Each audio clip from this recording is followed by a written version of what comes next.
Intelligence agencies की इतला है कि इंडियन इंटेलिजेंस एजेंसी जो है वो इस डिस्प्यूटेड टेरिटरी के ऊपर ये जो लोग जिनका मैंने जिक्र किया उनको उनको उन्होंने स्पॉन्सर किया हुआ है, उनको उन्होंने रखा हुआ है। और ना सिर्फ वो बल्कि वो जो आईईडीज़ हैं उसको भी हैवी तरीके के साथ इंपोर्ट जो उनके पास हैं इंपोर्टेड वो और ये उनके आप लोकल उसको एक्सपोर्ट कर रहे कोशिश कर रहे हैं। ज़ाहिर है कि आप सोच सकते हैं कि किस तरफ उनको एक्सपोर्ट करने की है, लेकिन कोई भी चैलेंज अगर पाकिस्तान को किसी भी हवाले से होगा तो उसके लिए अल्हम्दुलिल्लाह हमारी अफवाज पाकिस्तान मुकम्मल तौर पर तैयार हैं। और किसी को ये गलत फहमी में नहीं रहना चाहिए। कल इंस्टेंट जो मुझे कुछ जो कॉल्स आई थी, वज़ीर दिफा साहब ने भी उसके जवाब दिए और मैंने भी दिए मीडिया को इंस्टेंट। तो जाहिर है कि उस वक्त हमारी रिकमेंडेशन जो तैयार थी कमेटी के लिए, तो मैंने यही अर्ज़ किया था कि तफसील तो कल जो फैसले होंगे हम बताएंगे, लेकिन तुर्की व तुर्की जवाब दिया जाएगा। तो जो चीज़ें एक्शंस उन्होंने की हैं हमने उन एक्शंस का एक एक का जवाब दिया है और उससे बढ़ के हमने अपनी एयर स्पेस को Indian owned and Indian operated airlines के लिए फौरी तौर के ऊपर बंद कर दिया है।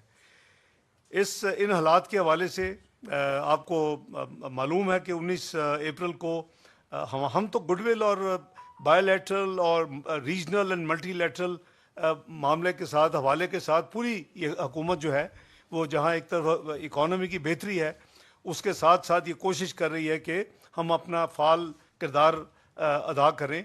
हम यूएन सिक्योरिटी काउंसिल के अनप्रेसिडेंटेड मेजॉरिटी के साथ पिछली दफ़ा एक वोट के साथ 2012 में इलेक्ट हुए थे, इस दफ़ा 182 वोट वर्सेस 5 के साथ इलेक्ट हुए और ये हमारा 20-25 20-26 दोनों साल की हमारी मेंबरशिप है।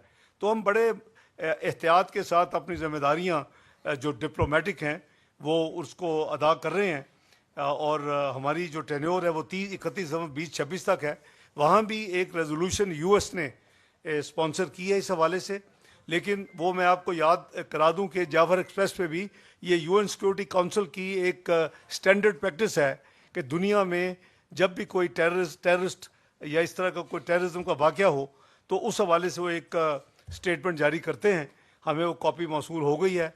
हमारे जो एम्बेसडर हैं वहाँ जिसको परमानेंट रिप्रेजेंटेटिव कहते हैं यूनाइटेड नेशन में, वो हमारे साथ वजारत ख़ारजा के साथ राब्ते में है और वजारत ख़ारजा हुकूमत को और स्टेक होल्डर्स को साथ साथ चला रही है।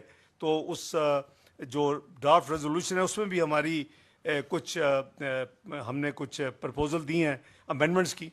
दो अमेंडमेंट्स हमने प्रपोज की।